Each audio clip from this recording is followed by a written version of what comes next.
Lovely. Welcome everybody to our personnel meeting for the 6th of April.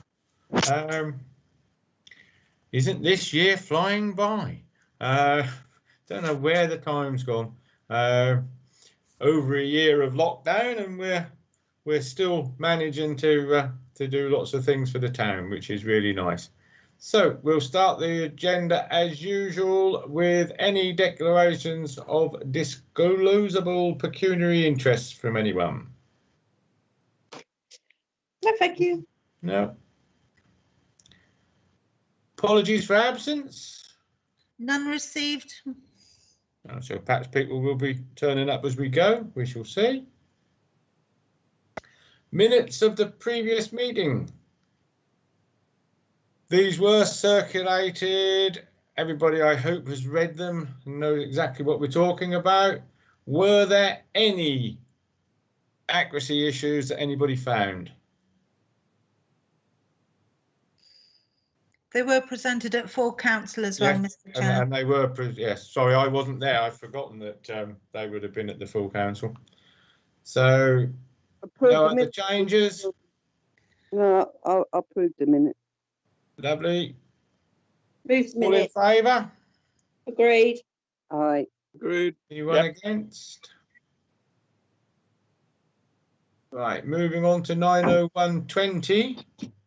I think this particular item we're a little bit early for, because obviously it would be lovely to consider where we're going to spend the underspend, but until the financial year is finished, which is sort of later today, and I imagine it will take our finance officer some time to put it together. I think we're going to have to move that on to next month as an action point. Is anybody agreeing with that? Well, what I was hoping for is, you're quite right. I mean, Alan is in the meeting to talk about it if you want to chat about it. But what we were looking at, Alan and I were talking about it earlier, is we want to get a feel of the sort of projects or what you would want any underspend to be looked at. So we've got things coming up, like we're looking at a login system for people to clock in and out at the Carnegie and the cemetery. Because it also includes something that would replace loan alert. So we've got the things on the phone. So if people don't clock in to finish work, we should be able to find them. So if anything happened to them, if they're on their own in the cemetery or Barnum Cross or something like that, we're trying to find a system that does both of them together. So that would be one thing. The other thing was potentially we may need new IT equipment in case we have to go to hybrid meetings in the future. But also, anyway, we could probably do with some microphones in the council chamber, because sometimes people find it difficult to hear what other councillors are saying. If there's health and welfare projects, we know that they're saying that they think there's going to be a lot of mental health issues. So is there a way that we can support councillors and staff, perhaps by looking at a health initiative? And also we've been wanting to do an environment audit to support the environment strategy, but also with the Carnegie roof, if we want to apply for a works board loan, we have to not only just repair the roof, we have to enhance it. And the looking at what potentially we could do to reduce the carbon footprint of the Carnegie would count as part of that. So these are the sort of things, depending how much money we end up at the beginning, we just kind of wanted a kind of a bit of a feel, a bit of a direction from the councillors at what those projects they could think of they would like. And then we can produce a report with like options for you once we have the actual final underspend. Yeah, I'm looking at it. I mean, these are some really good projects. I personally just get into this sort of strange thing of I don't have a crystal ball, and I don't know if that's going to be 5p or £5. Yeah, you know, if we've got a lot, we do it all, and if we haven't, we'll have to sort of pick bits and pieces. I think they are 4 very good projects to have as potential, and I would be very supportive of any or all. How do other members feel? I've got Brenda, then I've got Jenny. Yeah, I'm sorry, Mr. Chairman. I don't know what I'm doing. I think I'm going to take hands down, but I will go. Because all these systems have changed. There's all this at the bottom now. But anyway, getting back to the point, with the updating login system, would that not come under health and welfare? Because it's, you know, the loan alert part would come under health and welfare as well. Yes, potentially. It's just that it's an actual kind of package that you buy. So yes, I mean it is health and welfare, but I mean it's just that that's specific that we want to make it easier for people to sort of sign in and out of work, particularly as you know we have like the cemetery's supervisor. He goes into the cemetery rather than him coming into us and having to start his work day there. You know, we can log him in at the cemetery and leave from the cemetery. And it's more that it's the combination then of we'll be able to, if we know that they're on their own, we know that they've left work, and if they haven't left work, we would know fairly close to where their last position was, so we'd be able to go and look for them.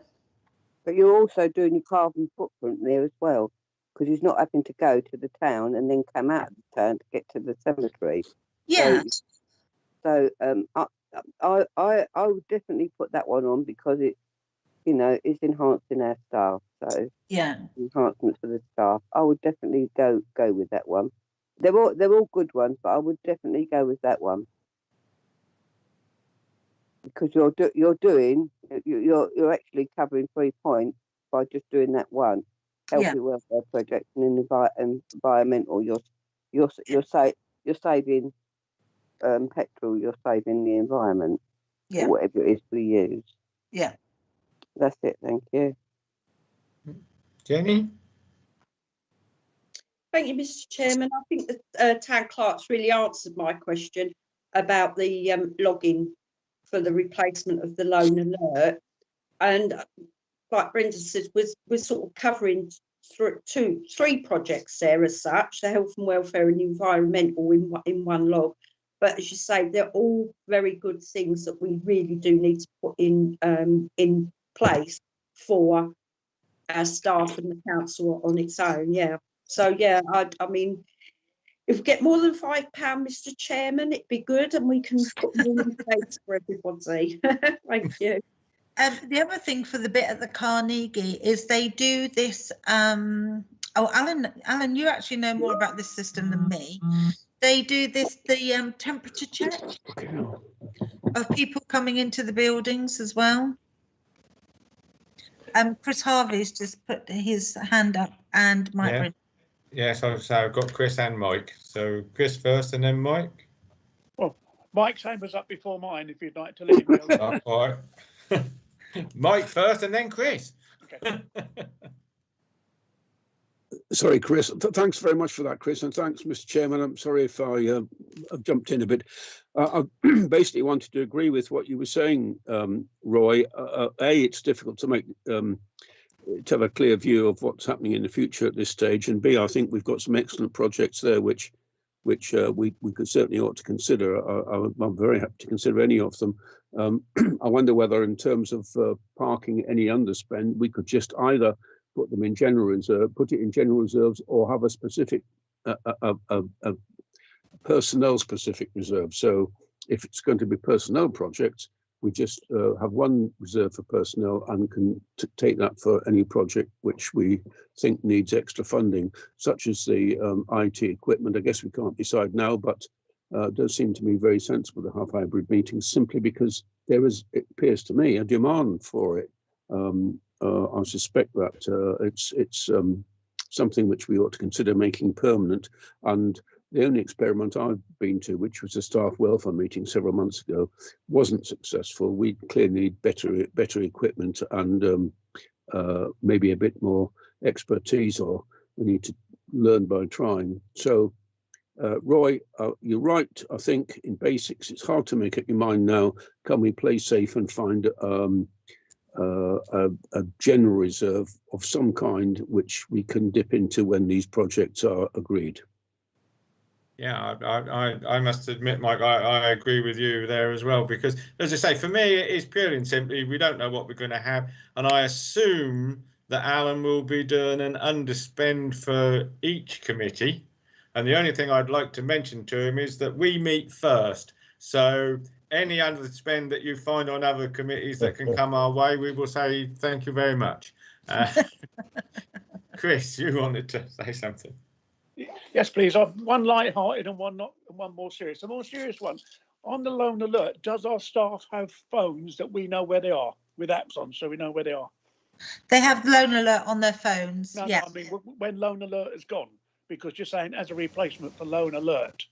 Yes, that's what I'm saying, is you can get systems that do all of that now. So they do the loan alert and the login at the same time. Yeah. Okay. And they also do the temperature checks on people coming in the building. Okay, that's good stuff. And on more light-hearted note, will the chairman have control of the microphone so he can switch someone off if they get out of order? One always lives in hope. No comment, says the clerk. You might possibly think that, and I couldn't possibly comment. What I was going to say, I was just going to ask Alan. Alan, is it possible for us to do as Mike has requested and have a reserve for personnel projects from the underspend? I've been thinking about this for a little while as to how best to do it, and I think that probably would be the way to go. Our reserve policy doesn't actually permit it, so it was an oversight when we were preparing our reserve policy. But we have to review the reserve policy every year, so I'll actually make that provision there. In respect of the first item, we've actually really budgeted for that, and what we have is we have a challenge with our projects because we actually budgeted the new login system in our revised budget, which got approved way back in August or September last year. So it's really just a matter of rolling over some of these projects because we just haven't had the opportunity to spend because of COVID, lack of capacity, etc. But I certainly will recommend that we create a personnel underspend reserve, and likewise for the other committees if they have underspend. Well, that sounds good. Anybody else got anything to say on this? Mr. Chairman, could I just ask, what's a hybrid meeting? And I'm a bit thick, but what's a hybrid meeting? Basically, where you could have both things happening at the same time. So we could have a number of councillors actually in a physical meeting, but with links in the same way that we do now, so that although you might not be able to physically attend, you could be on your iPad somewhere else. Oh, is that legal then? Not at the moment, but it appears that it might be one of the ways that are going to go forward in the future. But also looking at the hybrid meetings is if we do go back to fully everybody in the room, there is a question that we should continue live streaming all our meetings. There's a big debate going on about if that should be removed, because now you've given a level of what's the word I'm looking for? Oh, transparency. Transparency, that is the word. Thank you very much. If you've given such a level of transparency into our meetings so that people watch it live or watch it at their level, at their leisure, and it's a layer of democracy, can you then remove that? So there's kind of lots of legal debates going on about the changes in meetings, and actually we are reaching more people than we would normally reach with our meetings. So, you know, in that way, it's been very positive to be able to live stream them. And it's, you know, whether it is correct to remove that. And I think also what we're going to find as time goes on, when we start to look at the things that we are doing, it will be, you know, yes, we've got to keep it going. We can't take away what we have given to people. You know, you're getting more people there. It's going to be good. It all works for us. The more that people can see, my main concern is that it may not be a project for the underspend. It may be something that we've actually got to look to possibly go into reserves and produce anyway, whether we have an underspend or not. So that's going to be another debate once we get through, get this month out of the way and get into May, and we know what is happening and what we're looking for. So as I say, it's another crystal ball job, so we don't know. I've got Jenny with a hand up. Thank you, Mr. Chairman. It's 2 points I've got really. The reserves, any underspend on personnel should stay with personnel, I think. And if you've got like our wish list, if you like, with what we're seeing, the money's that's been put into the personnel reserves, personally, I would like to see ring fenced for projects, not so that it can be dipped in for something that comes in at the last minute. I'd like to see it ring fenced, as I say, personally, because then at least we know that money is ring fenced for the projects that need doing. The hybrid meetings, I'd like to see them carry on, because I think, as you say, you know, we've hit people that wouldn't come to a meeting, and as I say, they watch it either live or at their leisure. So I really would like to see that carried on, if we're allowed to, because I think it's better for the public. And as you say, it's more transparent. So yeah, it was just them 2 points. I don't know if we can ring fence underspends or whatever for projects for that one committee. I think we'll throw that back at Alan, but my understanding would be, from what he said earlier, that we currently don't have an underspend reserve policy, and perhaps that's something that we should make sure that we do.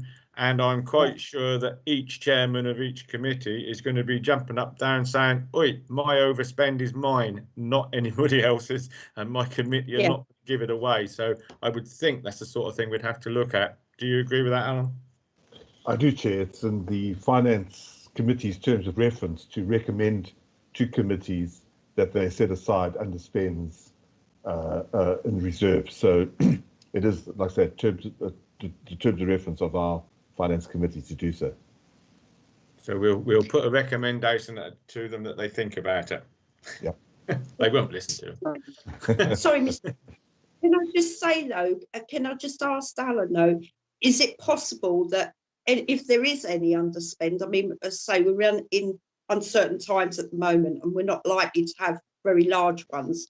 But if there is an underspend, can they be put down as for ring fenced projects, or are they left open? That's a question I'd like to ask.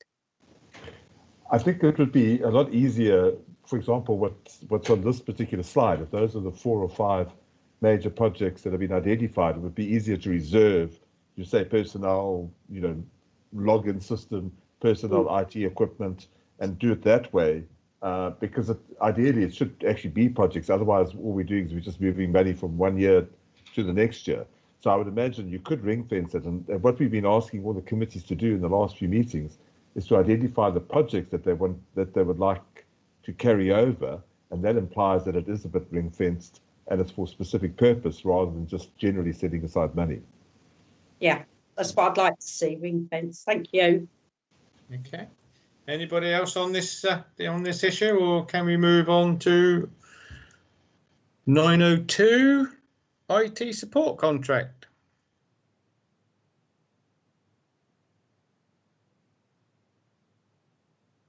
Are you going to lead on that, Tina? Oh, have I got my numbers the wrong way round? Oh, let me have a look. Well, no, it's probably me because I had to turn my thing off and I thought that was the next one was, yeah, it was All 93. Yeah, I got it wrong. Yeah. Okay, no problem. I'll go back to the other one to do this one first. So the IT support tender is going out. I circulated the documents, quite a long document. So what we were looking at, I can pull up the whole thing if you want me to, but the main areas are that it's looking at the security and making sure that that we have the right programs in place, that that there is proactive management of that. So that they are running all the tests and doing all the checks that they need to be doing and making sure that all our assets are, updated, that sort of thing. We wouldn't need a server anymore because we'd be asking them to host things like our Realtus and Sage in their Microsoft cloud. There's the support for the for IT staff and counsellors. So, when we lose our logins or we have a problem with a refresh or things suddenly aren't working, that we can go to them and have that level of support from them. Project support, like if we are going to go to hybrid meetings, how would they help us with managing projects? And the fact that it's all going to go out on the Contract Finder's website. So it will go out, I think it's out for 4 weeks. So I don't think the contract's over the amount that needs to go on the contractor's website, but we do it now as best practice anyway. So that will all go out, but that's the main areas. I did go out to several IT companies to ask what information they needed included in the tender, which is why it's quite a long document. Councillor Hodgkinson, who's probably our most au fait IT councillor, had a quick look at it as well, and he's also going to help with the marking of the tenders as our kind of in-house expert. Lovely. Well, I must admit, I you know me and IT, but I read through and it all seemed to make sense. My question was going to be how many suppliers or whatever you're going to call them are there in the general sort of mix of that sort of thing. So when you say that the contract will go on to Contract Finder's websites, I take it there is somewhere set up that will put it out to many different people that can put in a bid. Yeah, we for certain size contracts we have to put them on by law.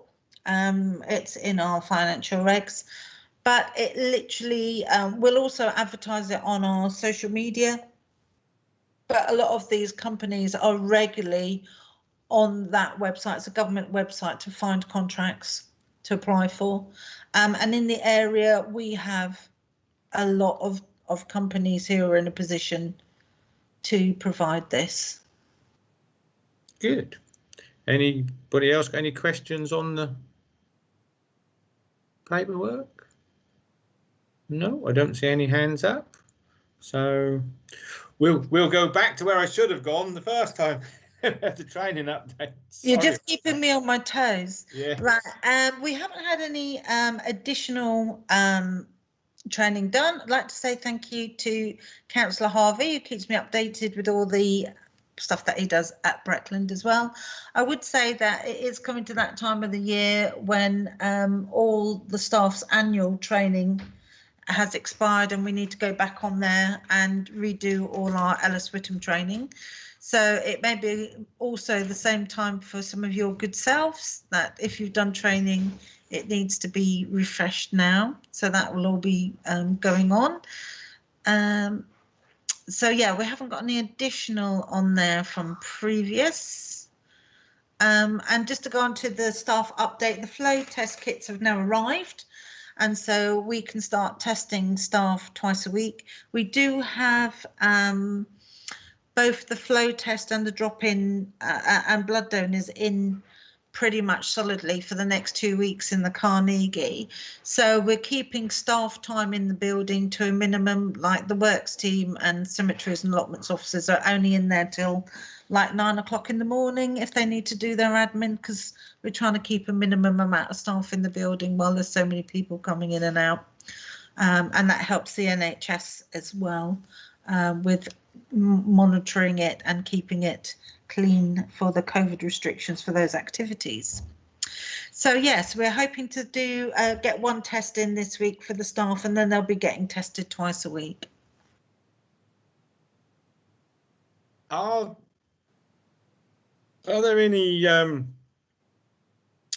problems being addressed from that? I mean, it's ever so nice to be tested twice a week, I'm sure, but you keep hearing of people who are not happy with the things that are happening, and whether they have to conform.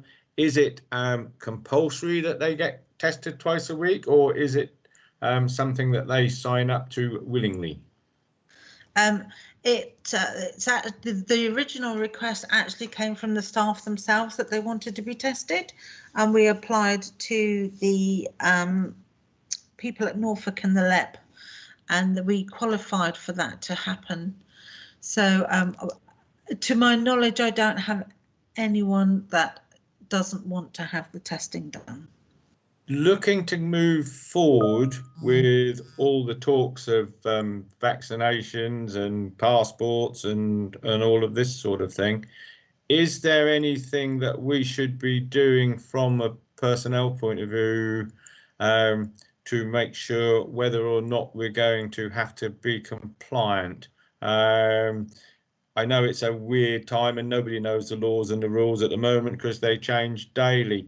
But do we have something in place so that we can move quickly with any of these things that are happening? We haven't actually received any guidance on that yet, because like you say, it hasn't been laid out. I think the tests is the first step in that. So we'll have a regular system of that happening, because obviously not all workplaces have that, and people are still having to go and test, to test centres and get the tests. I think those of a certain age have all had their vaccinations. It's only, oh, sorry, that's my dog. 1 second.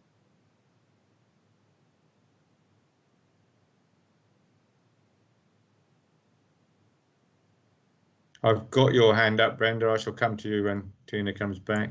Yeah, sorry, I just had to throw them out. Yeah. So as far as I'm aware, we're where we should be, in that we've provided everything we have at the moment is what's needed by us as employers. And as soon as anything else comes up, we will adapt to that as well. But I'm not sure what else they're going to ask us to do, because they are asking that all adults get tested twice a week, aren't they? So I think we're enabling our staff by having that available as part of their work life. I'm just wondering whether we should have, as an ongoing agenda item for the foreseeable future, a COVID compliance update situation, so that we've got it covered on an agenda, which will be picked up by internal and external auditors, that we are on the case and looking after our staff, and we're ahead of the game a little bit, if that's possible. Yep, I can make that an agenda item. Okay, Brenda. Yeah, it's just a quick one really, because I'm unsure. As from Monday next week, all shops are open. Does that mean that the office is open for public to pop in? I'm just thinking, because you've got the blood donors in there and you've got the COVID test people in there, but then people are still going to be, if it's open, then the public will still be going in that first little corridor. Yes, it will be open, and they will come into there, but they won't be able to get past that area. And actually, when blood donors and the COVID testing people are there, they have people on the door and they manage the door as part of their risk assessment. Oh, that's okay then. Fine. Anybody else with any questions on staff Chris update? had his hand up. Yeah, I have this to do to step back a bit with the training. I've received all my stuff from Ellis and Whittam, but due to the fact I can't seem to drag and drop anymore because Adobe Hootemy Flip was gone, and I just can't drag and drop, so I can't do the courses on my iPad again. Can I come down and see someone? Yes, if you want to book in with Tom, he'll probably be able to help you. If you drop in an email, and he'll be able to look into it before you turn up and help you with that. Okay, I'll do that for next week. Okay, no problem. Thank you. Okay, good. Anything else on staff training? No. No more hands. So now we'll go to committee officer update. Do you have anything, Tina? Yeah, I've been because we're looking at like the Carnegie Roof, Public Works Board, Environment Strategy, and there's a lot of work that interlinks on that. So I've been going out to people to ask about getting an environmental audit done of the council, which will tell us where we are now, our usage, our carbon footprint, where the weaknesses are in our buildings, in our travel plans, etc., etc. And also what happens out of that is they give you recommendations of what you can do to your buildings and that sort of thing to reduce your carbon footprint. That would then link into what we could do to the Carnegie Roof that would enable us to apply for a public loans board to get that work done. As well as the fact that it has the advantage of the fact that we will be future-proofing the council buildings as well, as far as we can with our carbon footprint, managing our carbon footprint. So I've been chatting to you. I have a company that's come forward, and what I would like to do is to set up a meeting with them for them to do a presentation for personnel, but for any other councillors who are interested as well, so that we can start a bit of a dialogue between the councillors, myself, and this company to see what it all entails, so that we understand what's being offered and what's available and what funding's available to the council in order to help us achieve this. So I think there's quite a bit of groundwork to be done on that, but you know, we probably need a good couple of months of asking the right questions before we put it towards council as a consideration. So yeah, I would like to, with any luck, I'll be able to set one of those meetings up in the next couple of weeks. And then we can move forward from there. But most definitely, all levels of council are getting more and more interested in their carbon footprints and their environment strategies, as this is something that I think we're definitely going to be targeted on, as in we're going to have to reach targets in the next few years.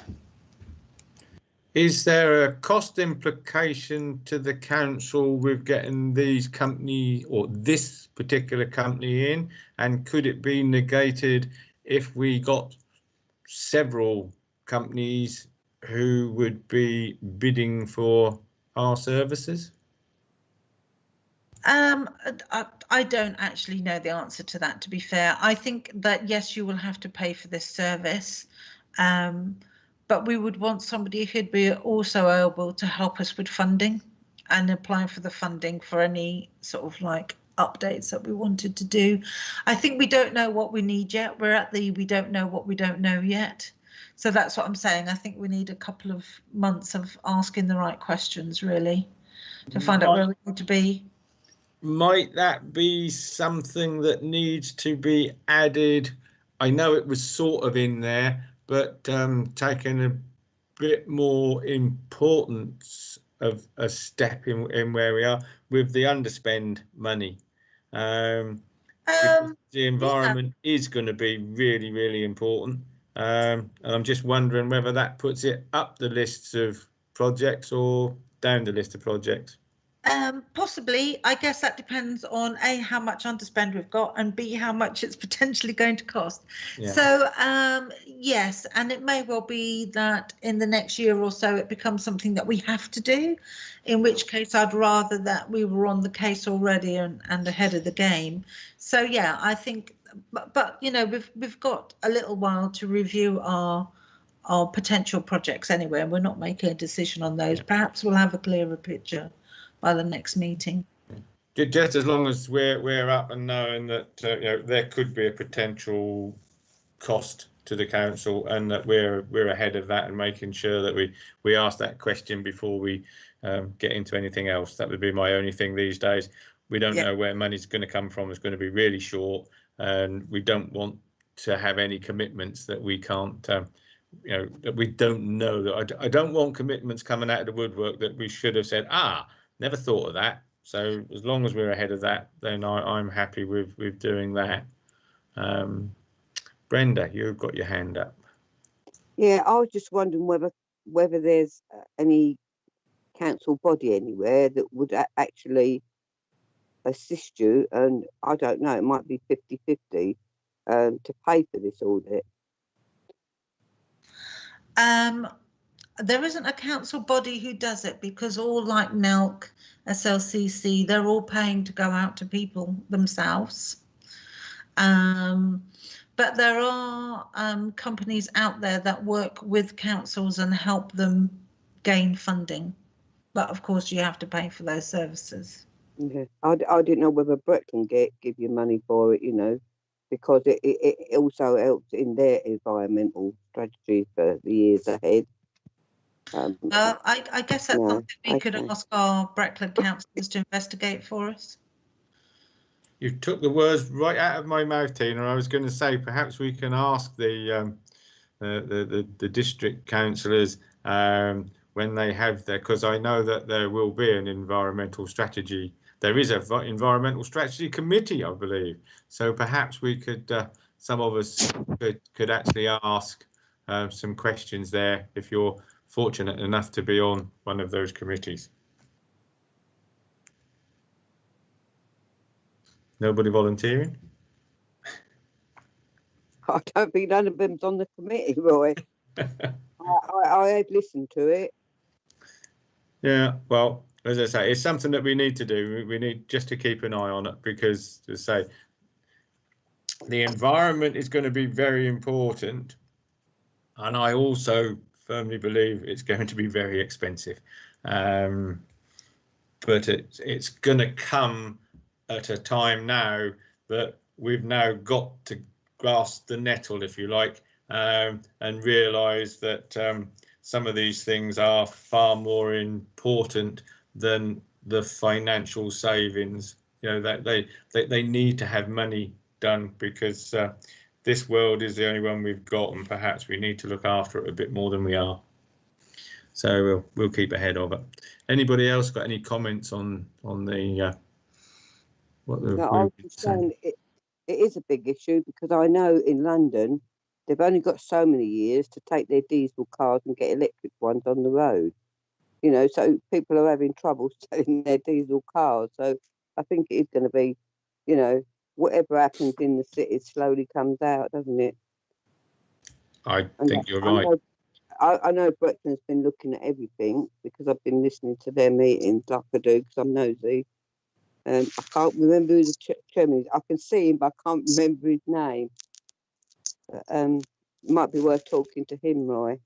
Yeah, I'll pursue that. I've got a couple of meetings there this week, so I'll see if I can find something out for you. Okay. Anybody, anything else they wish on? Yes, please, Roy. Yeah. I think I'm happy with everything that's been said so far on this issue. I think it's absolutely right to have an environmental audit. Once we've had that and we get the outside expertise that says these are the areas where you need to be working or where you're behind or indeed where you're ahead, I wonder also whether, as you rightly said, it being a long-term issue, that we should then be looking at staff training with a view to either making every member of staff aware of the issue in a bigger way so that we all automatically do things that perhaps we don't currently do, or having a member of staff with a particular responsibility for environmental issues so that we can, to some extent at least, bring it in-house. So, you know, it's a bit like finance in a way. You have internal finance officers, but you also have some expertise externally, or you have legal finance officers, but you have some legal expertise externally in case it gets more serious. So I'm just thinking, can we be looking at the idea of medium term of staff education and staff responsibility? Yeah, I must admit I agree, and I think one of the main things is I think we need to get some training to all the councillors on the use of push bikes. Perhaps we could all bike to council meetings that we're going to have in the future, rather than all turning up in our own cars. But that I would like to see. I will, thank you. Mr. Chairman, I can't ride a bike, so I will have to go on my feet. We'll have staff training. I cannot ride a bike. We'll buy you a tricycle, would that be okay? I cannot ride a bike, Mike. Thank you for the offer. I cannot get on a bike. 3 wheels, 4 wheels, I cannot get on them. No, I mean, all right, a little bit of fun, but it is going to be serious, and I'm sure we're all now moving down that road where we've got to do as much as we can do for the environment, and to get this moving be something else that I believe that Thetford can be a leader on within Breckland, and if we get it in the right way, we get it going, then we can go back to Breckland and say, right, you know, this is our world, and we want some of our money spent back in the town to produce environmental strategies and environmental savings. So hopefully we'll keep an eye on that, and that'll become a genuine agenda item for each meeting, because the updates on that are going to be important. Yeah, we do have a council environment strategy, and we are currently trying to update it. Mark's just done some updates for me as well, and just to assure Councillor Brindle that we're not completely in the dark. One of my previous roles was an environmental protection officer, and I am actually a qualified environmental auditor. So it's a bit out of date. In fact, it's very out of date. But yeah, you know, we're there, and definitely staff training. I can put some staff towards some good environmental training that will help, particularly our grounds teams and our environment officer. Okay, right. Anybody, anything else on 904? No. Well, as you can see, there are no confidential updates, so unless the clerk has any reason to go below the line, I think this meeting has reached its conclusion. Yep, I don't have any confidential updates. In that case, can I thank everybody for attending and their input? Look forward to moving on. Say, I always find this is a not the best of months, because you know, things are in limbo and you don't quite know what is happening. But it is one of the things that I do really like about this month, is to be able to say to the mayor-elect, I'm looking forward to your mayor making and you know, the year that is going to come, and hopefully you're going to have something happening that you know, we haven't had for the last little while, and you're going to become a proper public figure again, Mike. I can't wait to see you on the marketplace in full regalia, and putting the people of Thetford into the position of knowing what a great town we have. So best of luck, and I'm looking forward to your year. Thank you, Roy. I did wonder how you were going to finish that sentence when you began putting people in. I thought, what's he going to say next? So you have me on tenterhooks there. That's very kind of you, and thanks for chairing the meeting today. And yeah, I think we're all looking forward to a much more open year. I think there's every chance that by the time we get to May, June, people will be much more relaxed. And because it's summer, the COVID doesn't like summer, and because more and more people will be vaccinated, we won't have a spike, or if we do, it'll be much later, perhaps September, October, when the temperature's down again. Perhaps people have relaxed too much. But really looking forward to a good year, not just for the mayor, of course, but for everybody. It's much needed. We need to get morale back up, and everything we do as a council should be bearing in mind that people are just totally fed up and just need a break, and they need to get on, and we need to do everything we can to be very positive. I wish you all well, and Roy, again, thanks for the meeting. Well, And thank congratulations to you, Roy, and I hope you have a great year.